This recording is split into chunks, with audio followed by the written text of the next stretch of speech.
subtitles pero sa real world, yan ang kayang gawin ng smart glasses na dinevelop sa UK para matulungan ang ating deaf at hard of hearing community.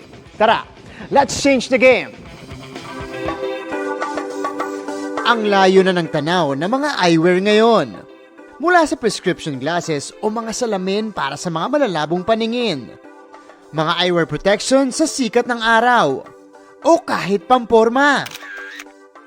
Pero ang innovation natin today, smart glasses pero hindi para sa may malabong paningin, kundi para sa deaf at hard of hearing community. Ang 11 taong gulang na si Finian, 2 years old nang ma-diagnose ng profound hearing loss. Kasalukuyan siyang nag-aaral sa Philippine School for the Deaf, pero aminado ang kanyang ina na hindi ganun kadali makipagkaibigan ang kanyang anak kung hindi rin marunong mag-sign language ang mga kausap niya.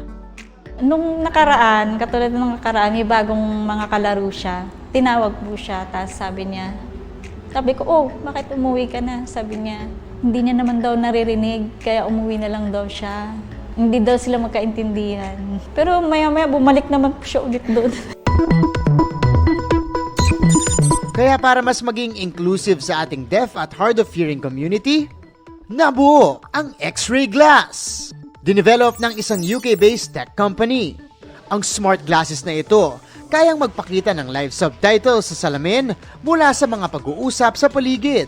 So, for those who are deaf, hard of hearing, or perhaps struggle to engage with the conversations around them, they can simply put on a pair of smart glasses and immediately see the words being said around them.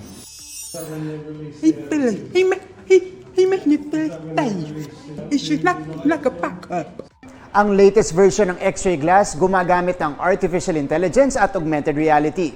Mula sa live audio sa paligid, tinatranscribe ito into text in real time at direktang makikita sa salamin ng user, mala subtitles. Ang inspirasyon nagmula raw sa personal experience ng lolo ng founder.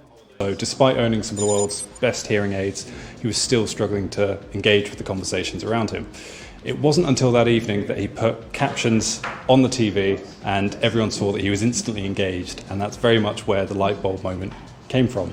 Bukod sa hearing loss, nakakatulong din ito sa language barrier. Dahil isa pang feature nito ang automatic language recognition at real-time translation na mahigit 300 languages. There you have it mga kapuso, smart glasses hindi lang para makakita, kundi para mas makaunawa. Para sa GMA Integrated News, ako si Martin Javier.